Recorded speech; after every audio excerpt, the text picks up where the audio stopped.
একটু নতুন খামার দেখাচ্ছি, মাছের খামার, নতুন প্রজেক্ট।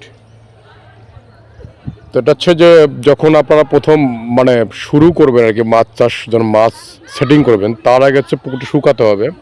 দেখুন পুকুরটা শুকাইছে কিন্তু। তো এখন কী করতে হবে, চুন দিতে হবে। প্রতি শতকে 300 গ্রাম করে চুন দিতে হবে মিনিমাম, মানে পাড় পর্যন্ত চুন দিতে হবে, এই যে পাড়গুলো পর্যন্ত চুন দিতে হবে। তারপর কয়েকদিন পর হচ্ছে আবার লবণ দিতে হবে। তারপর একটা জীবাণুনাশক ডোজ করতে হবে। একটা সয়েল প্রোবায়োটিক্স যদি দেওয়া যায় সবচেয়ে ভালো হয়। আমাদের কোম্পানির কপ প্রোবায়োটিক্স আছে, কপ্রো আমাদের সয়েল প্রোবায়োটিক্স। এটা যদি দেওয়া যায় ধরেন 33 শতকে একটা 100 গ্রাম, আমাদের প্যাক সাইজ 100 গ্রাম। আর যদি জীবাণুনাশক, আমাদের ব্যাকটেরিয়া জীবাণুনাশক আছে।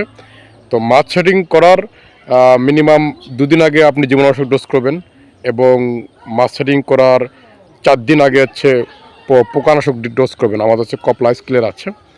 তো এগুলো দেওয়ার পর হচ্ছে আপনি যদি মাছ সেটিং করেন, তাহলে মাছ কাটার সম্ভাবনা একবারে মাছ কাটবে না, এবং আপনারা লাভবান হবেন, মাছের রোগ ধরবে না।